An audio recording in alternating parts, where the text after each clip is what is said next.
You can't have Medicare anymore. Okay, so I am Debbie Gilbert with IGOT Communities, and today I'm in Lauderhill, Florida. I'm here with a couple of young folks that I want to introduce you to. So, Judy, you start. Let's tell them who you are and how old you are, and then Abraham. Hi, my name is Judy Schary. You want me to go by my real name, or you want me to go what they call me? Either way. No. They don't call me something so nice. Okay. All right, Judy. Okay, my name is Judy Schary. I'm 90 years old. I live in a facility here in Lauderhill. And now I'll let Abraham say what he has to say. Well, as you heard, my name is Abraham. I come from a beautiful family in Brooklyn. And I'm down here with some nice people. Uh-huh. And how old are you? Well, He'll be next week I'll be 97. Next week, you will be 97. February 5th. February 5th. Wow. I hit the big numbers. You hit the big numbers. So I came to see Judy, and she started telling me about Abraham, and I said, okay, you got to call him because I really love interviewing people in their 90s. So let's talk about what have you done to be able to live this long? What's brought you here? Never mind what brought him here. How do you prolong your life in what you are doing that nobody can believe what you do? What I'm doing, I do almost what anybody does. I don't know. No, you go to work. I get up in the morning. Is that what you want? Yes. Oh, well, I get up in the morning. I usually eat breakfast before I go out to do a little work. I get up, I eat breakfast at 7:30. I go to a gym. I go to the gym. I get there about 8:30. And what guys do in the morning, they say hello to the people that are around you. They kid around a little bit. The nice part is when some of the young ladies see me, they call me and they give me a hug. Telling you the truth. And he loves it. Why not? Hey. And so what's your routine at the gym? Well, I start out by warming up. Mm-hmm. I have a rubber band that I start and I stretch it. I stretch my things that warm me up. Then I look for what kind of machine I'm going to use, what I think I need for the day. And I start pumping iron. Sort of different machines there. I can't explain anyone that's different from others. It's keeping me moving. Mm-hmm. There's not too much things that I can do now that I'm an old geezer. I try working out, and I put in an hour and a half to 2 hours every morning. Pumping iron. Pumping iron. Yeah. I do not. I'm not proud about it, but I do not like to go on the treadmill to do warm-ups. So I warm up in other ways, like there's rubber bands, is what we call that, a stretch. Mm-hmm. All different kind of stretches and warm up. Yeah. And then we go into I go into with the weights. I do some weights and all kinds. I get for shoulders, my biceps, and chest like that. Well, my back is not what it was, but I try to not to do things that bother my back. Mm-hmm. I try to keep it to a minimum, but when you're back out, back has to be in and out. Mm-hmm. So I do what I can. I try what I do. And I You do do it. more than you can. And that's the nice part. So you actually still have muscles. Oh yeah. He's got a Let's see your muscle.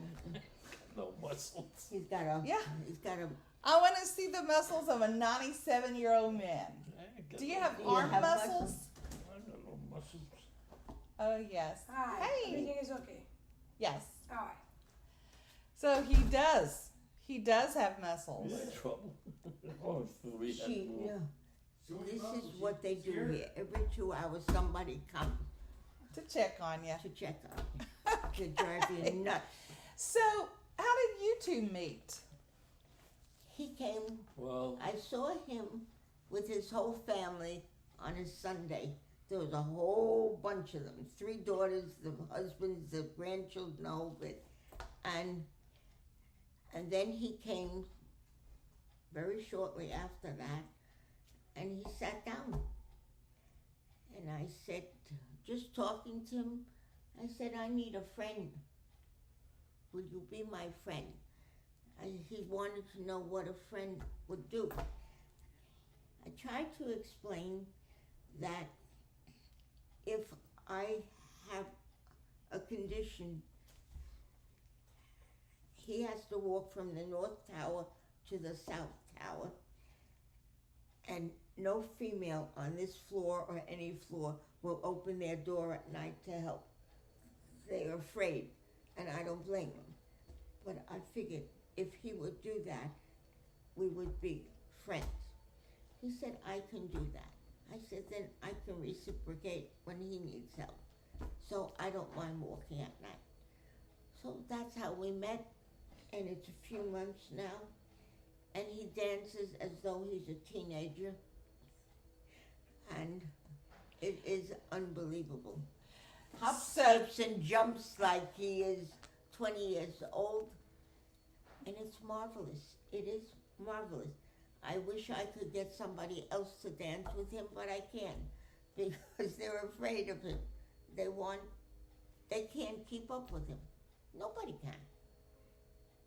But Do you feel young? this is bound He's too very far. young.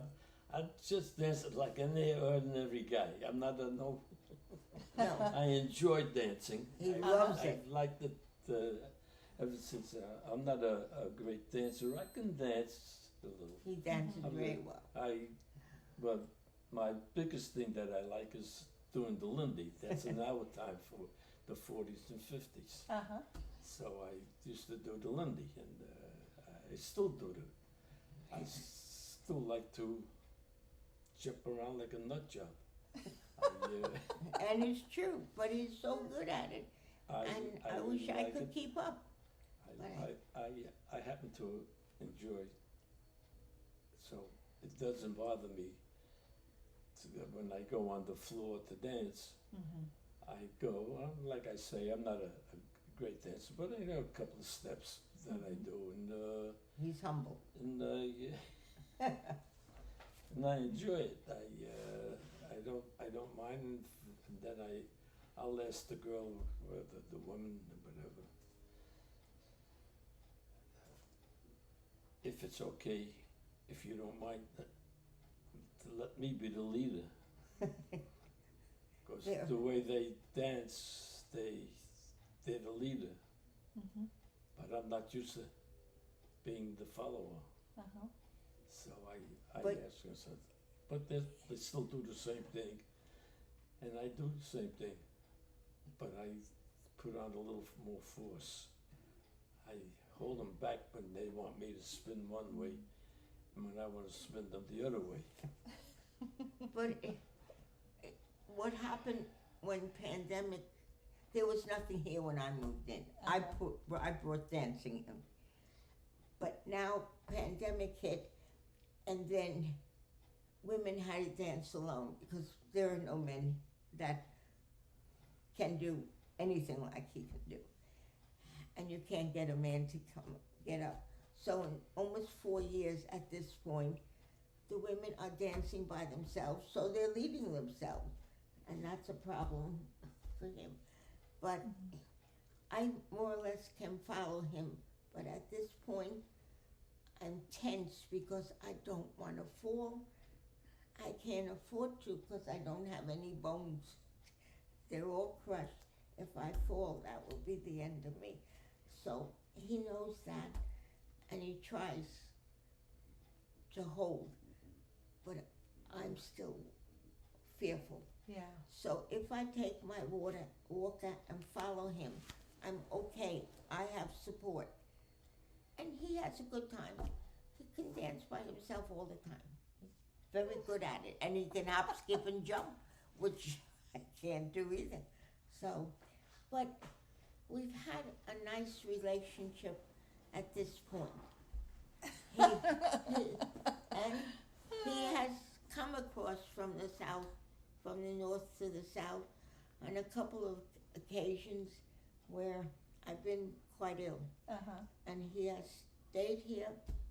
The aides come, they make a bed for him, or he brings his own bedding and he finds a way. But he's attentive and he knows. You see, I couldn't even reach for a glass or a pill. My hands go first, and I need help. It doesn't happen often. Only if I'm very stressed, then I'll get an attack. But I try not to. That's why I do the puzzles, or I read a book, not to think. And that's what we do. So He has to find a way to entertain himself, yeah. playing solitaire. I want to put 2 new solitaires on his telephone, and I haven't gotten around to it because you have to show him how to play those games. But he loves solitaire. We need him to be on IGOT Communities. He doesn't have a tablet or anything. Well, he can come here and play with you. I don't know how much time I always have. You play at 10 o'clock in the morning and you play at 2 o'clock. And 5 o'clock 5 o'clock when? every day. Really? Yeah. That's when we're eating. So here's what I'm going to do before I leave today. I'm going to leave you 2 new bingo cards that you can have in your hand, and you'll both have one. And that way, if you can ever get on, you'll have your bingo card. You don't have to print anything off or keep up with anything. You have it right there with you. He doesn't like bingo, but when you play, Hey, we have it Tuesday, Thursday, and Saturday, and I say I'll treat you to bingo, a big dollar when you play. I don't like bingo. hey, but he may like the people though on Zoom. That's possible. So I Anything think is it would possible. be worth a try just to see how he likes it. We tried. Okay. You know, one day we have nothing to do. Like today is a bad day out there. Yeah. It's cold, so it's going to get cooler tonight. So So, you know, I'm going to ask you a couple more questions. Yes. So you're 97, you're extremely healthy, you go 5 days a week at least and pump iron. What does your diet consist of? What do you eat for breakfast? What do you eat for lunch and dinner? you want to know the truth? Yes. he doesn't eat lunch. Well, it's nothing that's what they got. I eat what I have there, Uh-huh. and I try to get myself something to eat before I go to the gym. Uh-huh. At one time, or most of the time when I started, because I started in the gym when I was 82 years old. That's when you started at the gym? Yeah, I was working for Ann Taylor. You know who Ann Taylor is? I do not. Clothes. Okay, yes. Women's clothing. Uh-huh. Okay, and I was the only male, and I worked in the back of the shop, opening up boxes and jars like that. Mm-hmm. And I was there for 10 years. And when I was 82, they came over to me and he says, "Abraham, we have to let you go." I says, "Now what did I do? What did I do wrong?" I says, "I'm the only guy back here in all this time You never told me I did something wrong. I'd like to know what I did wrong.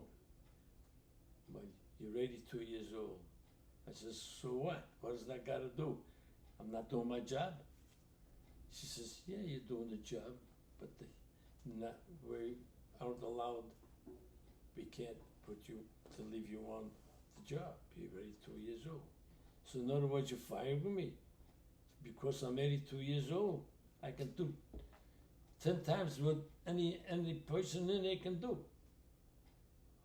And I was doing things that I wasn't supposed to do.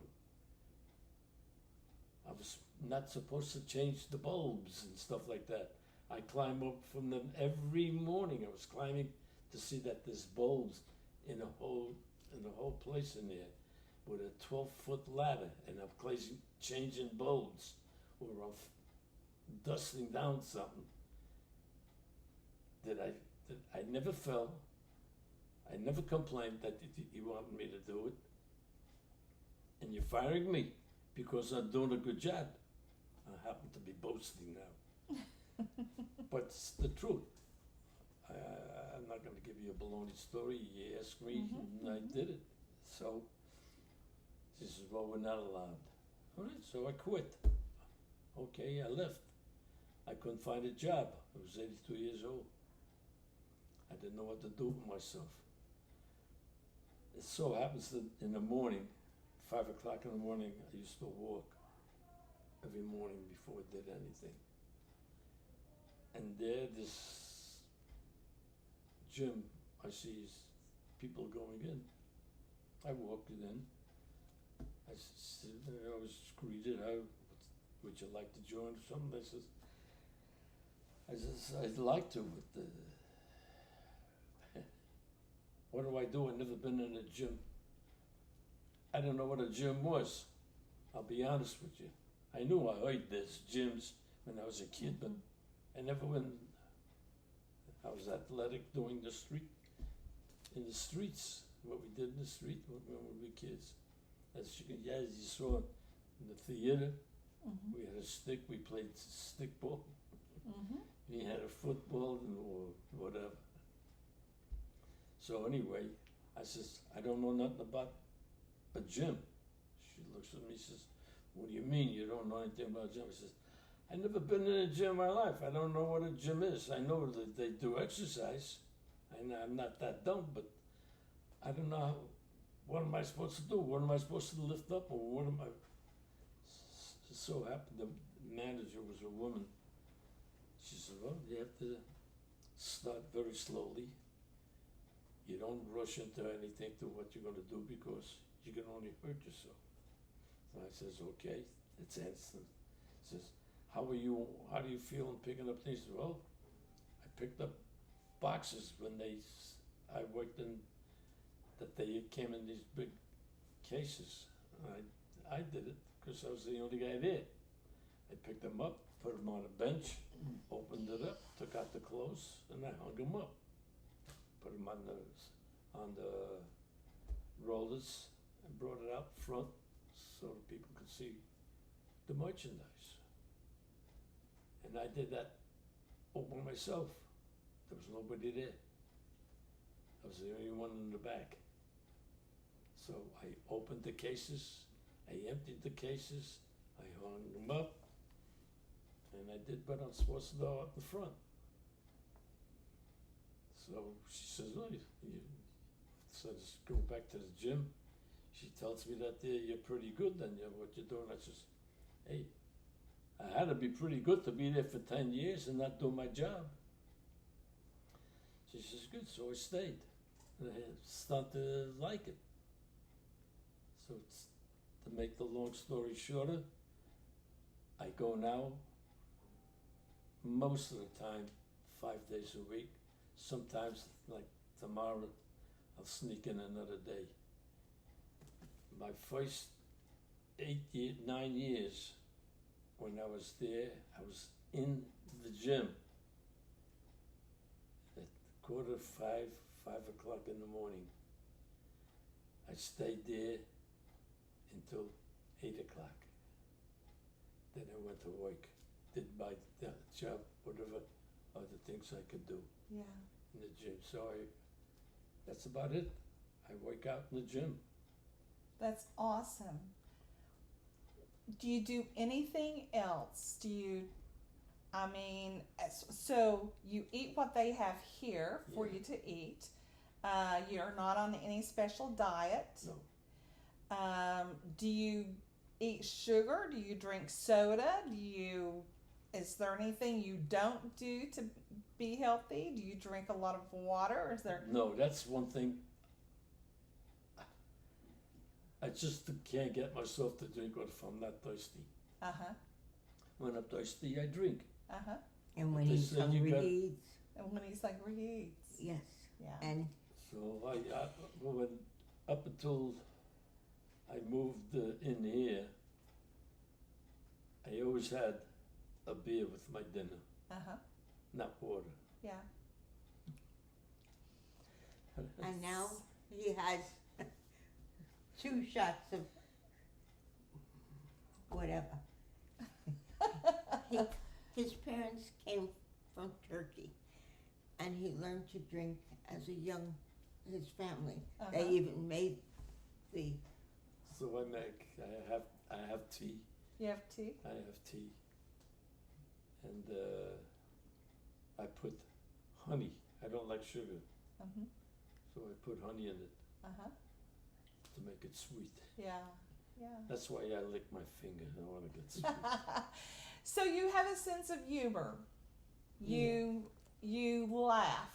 I love it. How important is that to aging? Well, let me put it to you this way. The way I always looked at it, the elderly, I grew up to see the elderly move and everything. And I grew up to feel sorry for them. Like I would help them cross the street if they were there or whatever. I tried to help. I was never slouched not to help the elderly. I was that way all my whole life. Uh-huh. I don't mind holding them and pushing them which way they want to go or anything, or a woman. Yeah. Then I came here, I wasn't allowed to do nothing. Yeah. I can't do nothing. So I got here and I go to the gym to keep myself busy. And then there's a lot of days after I finish working out, there's not a soul in the Yeah. place. We have a little gym. Uh-huh. Yeah. So I go to a small, if you call it a gym, but anyway, I go in and I work out again for Uh-huh. about another hour. Then I go upstairs and I go to sleep. How many hours a night do you sleep? All night. I sleep all night. Yeah. What time do He you go to doesn't bed? get up. I usually go to bed 7. 7:30, And get up about 5? No, before 5. 4:00. 4 o'clock? But now I get up later because I go to the gym. I made a different switch. Uh-huh. Down here, we can't eat breakfast. They're not open until 7:30. So Uh-huh. now I get up at 6:30. I take a shower, and I go downstairs and I eat at 7:30. Then I go to the gym. Uh-huh. So I get to the gym like about 8:15 Yeah. in the morning, and I stay there till after 10. Yeah. He's Most of the unbelievable. time it's about 10:15, and then I come home. I don't know what to do myself. Either I do my laundry, or I press my He pants. does everything in the apartment himself. So your pants are pressed and your shirt is pressed. Uh-huh. So you take really good care of your clothing and your appearance Well, I and got Are you nobody else kidding? to do it. yeah. He's a nobody in fashion the plate house with to his do it. clothes. I never gave my clothes out to do. I do my own clothes. Yeah. When I was married, my wife did it. Mhm. Yeah. Before I was married, my mother did it. And so now you do it. No, what am I supposed to do? Wear dirty clothes all the time. It has to be pressed. My clothes got to be pressed and cleaned. All right, like suits and stuff like that, I'll bring it to the cleaners. Because Yeah. I don't know how to clean it. Like a cleaner cleans the suit or the Are- things. Are you on any medication? Very little. It doesn't matter. He takes 3 pills a day. That's all. Most of my other 3 or 4 things I take is vitamins. Yeah. Do you take many vitamins? About 3 of them. 3? Yeah. And I take some blood tests because sometimes my blood goes up and down and all that. So I take. From And he has a pacemaker. I got a pacemaker since '94. Yeah. My husband is on It's my 4th pace. one. That's his 4th one. Got my Yeah, 4th. him too. Yeah. Oh. I got mine. This is the 4th one. Yeah. I got my first one in '94. 94 and 96. It was one of the 2. 94. I think 96. What is for both of you in your life in the 90-some years that you've lived, what is a time in history that was most memorable to you? Something that happened in history that has been most memorable to you. What about you, Judy? For me, it was, how do you say it? My husband had 2 heart attacks and 7 kidney problems in the beginning. At 44, he was told, no, you can't work, you can't travel, you can't do this or that. And now I have to figure out how to make a living. That lasted 29 years on the road for me. That was a very big part of my life. When I heard the doctor say, you better get power of attorney, it could be imminent, I was ready to just punch him. Because you don't tell a man that, but he did.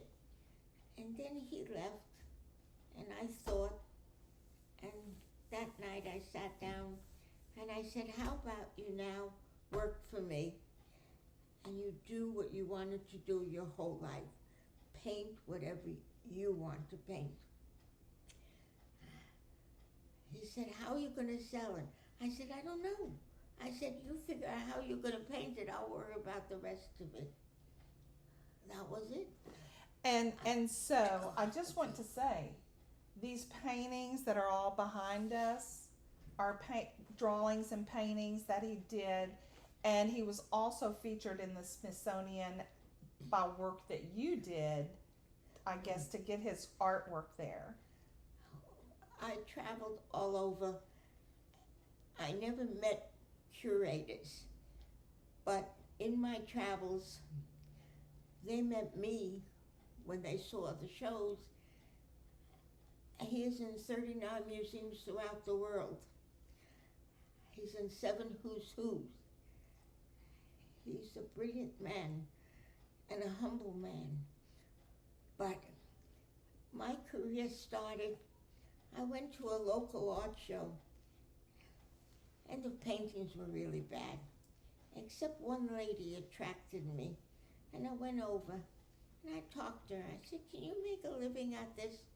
She said, yes. I said, I want to buy a piece too. I did. I liked it. She said, can you travel? I said, I don't know. I've never been out of New York, and I never even traveled out of New York. My husband always drove. She said, if you want to travel, I have an agent who puts shows on all over this country, but you have to go. I called her. She said, send me slides. She said, be in Cherry Hill in 2 weeks. I didn't think Manny could do anything. He did pastels, 10 pastels. I didn't know what to price them at. I put them at $50 a piece. I sold out in a half a day. The lady says to me, "You can't do that. The show is 4 days." I said, "What should I do? I don't have any more work." So go home and tell them to paint. In another 2 weeks, I tried again and sold out again. Anyway, from there I said, you have to learn how to do multiples. You have no way to sell one piece at a time because you don't paint that fast. So he went to school. He learned how to do lithographs.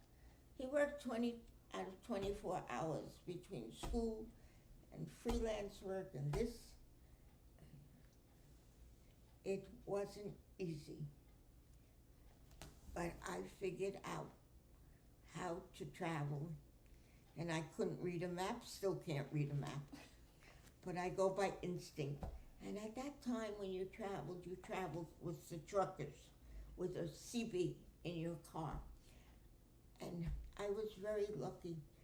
I always got a trucker who said, "I'm taking the lead and one is in back of you." Drove to Florida in 26 hours to get here. When all over this country was truckers, you couldn't even buy them a meal. They'll settle for a cup of coffee. We don't have time to eat a meal. We eat as we're driving. Okay, I learned that too. Now I prepare myself. It was a different way of life. People were nice. We didn't have what we have today of killings. And that was more memorable, I think, of how I got started and how I made a living. You talked about the Smithsonian, and I just found a letter from them, and I said, I hope I answered it, but I did. The original 2 pieces were at the Smithsonian from me. I got a letter, I don't remember the year, and it said, "We just bought out a known collector. We bought all his work. There are 6 pieces of your husband's in that collection. Will you give us the prices?" And I wrote back of what they were selling for at that time, and there are now 8 pieces in the Smithsonian. So, as there are 2 in the Vatican and Metropolitan, if you name it, yes, they're there. If people are looking for his artwork, what was his name? Emmanuel Schary. Emmanuel Schary, the father of David Schary, and 2 daughters, Anne and Abby. And all of them are very artistic, and we love them dearly as a part of IGOT Communities. And it's just how I got to you, Judy, is all started with a girl named Jeannie Zanet, who's a member who actually worked with David, sold some of his stuff years ago. Yeah. And you never know who you're going to run across, but I've actually been praying that the Lord would put people in our path today that we could interview. And Abraham, you're definitely an answer to that prayer. You are such a remarkable human. I'm so grateful to have met you. I'm so grateful. And there couldn't be better friends than you two to have met with all of the rich experience that you have. So before we end up, tell me your most memorable time of history in your life. What's happened in your life in these 97 years that has stuck out in your mind the most? What can I tell you? I had a few things, but to me it's just natural for what I can say. He has a daughter that's a ballerina, a true ballerina on stage. Yes. She was on stage, yes. Yeah. My middle daughter. Uh-huh. My oldest daughter, she worked behind the desk in a school for how many years. She didn't teach. She just when people come in with their children Uh-huh. to sign them up and all Yeah. that jazz. So she did that there for I don't know how many years. Retired now. Yeah, she's retired. I think she's 60 something. And the younger one, Bonnie. she collects animals. She's a nut job with nature, with the dogs, elephants, anything. You have no idea. Not because she's my daughter. Even my father, God bless him, when he used to come to our house, well, rest in peace. But anyway, when he came down to visit, we says, well, we got to go to Bonnie's house. We got to see Bonnie, that's her name. So my father would say, oh, you're going to take me to the zoo? So my daughter says, no. They called my father, no.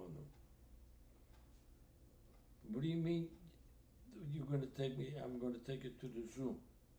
You got the dog, you got the cat, you got a monkey, you got a duck, you got the, what do you call it? This turtles. The tortoise. Uh-huh. Oh, yeah, that, she got that. And then I gave her which for me was a big thing. Let me tell you, I had a cage. 38 parakeets in there. Uh-huh.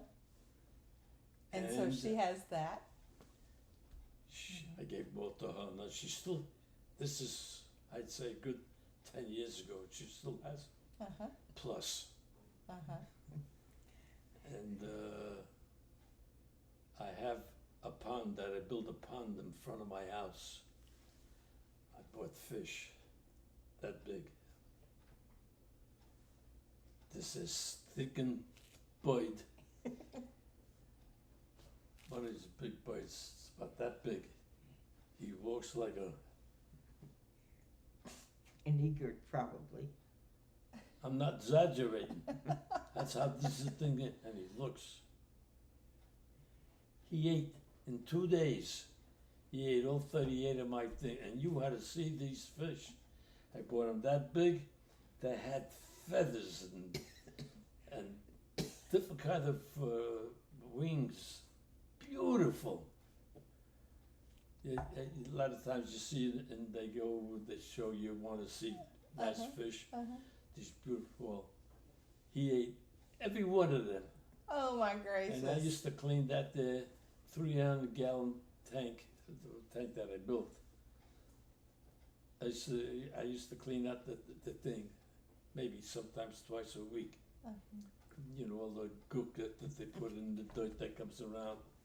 I used to take it out, clean out the filters, clean out the inside. He lost his fish. And when after that there, I says, that's it. And I was never an animal lover. But when I saw these fish when they were growing up, I had a thing that's crazy. I loved them. Yeah. I used to go out and especially when the kids, at the time when I moved, that they had to be 55 and older. Yeah. So when the grandchildren came to visit, the first place they bring it in front of my house to look at the fish, and you gotta see them. They were. That's the only thing in animals that got me. Yeah. I was no animal lover. Yeah. I was when I got married. Took a long time, but we had a dog and a cat in the house. This boy, he's no animal lover. No animal lover. That boy's not either. And I love them. And you love them. Okay, let's finish up with one thing. If you could give people one sentence of advice about living well, what would you say? I'm not boasting, but I would say if I can help somebody that if they need, like she sees me trying to help this guy. He's how told 7 something. He's the next professional basketball player and a football player. So you can see this guy's a big guy. Well, he's not so healthy. He's hurting very badly. His legs are like swelling up and everything. So when he gets up, he wants to get something. I said, sit there, I'll get it. So he lives here with you? No. No. He's a resident just like He's a we are. resident. Oh, he's a resident here. Yeah. Yes. Okay. So if he has to get up, I help him pick the chair He out gets of the his way and drinks and whatever. so I get forth. his drinks for him. If I can help, I don't mind helping. I think that's great advice. Oh, I don't know if it's how great it is though, but I think it's only natural to help somebody when they need it. Yeah. It is natural for you. It's not So- natural for other people. Well, I don't know. Especially in a place, in a facility, everybody is here, whether mentally or physically or both.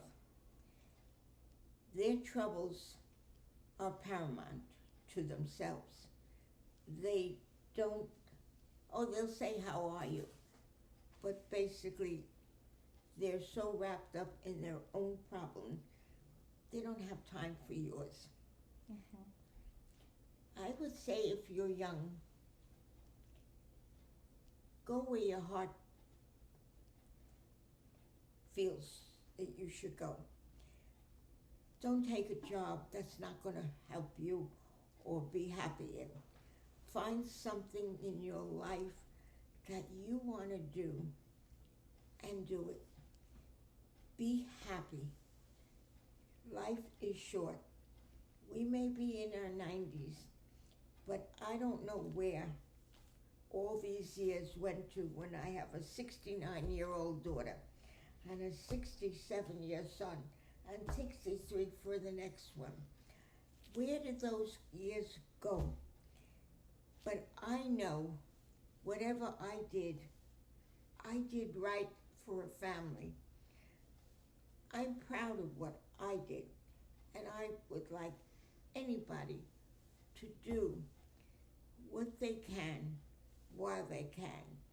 If you want to travel, don't put it off. Try it. It may be a profession for you. If you want to cook, you try it. You do things. You don't say, I can't do it, or I haven't got the money. Try something and live it. That's the way I feel, because I did it.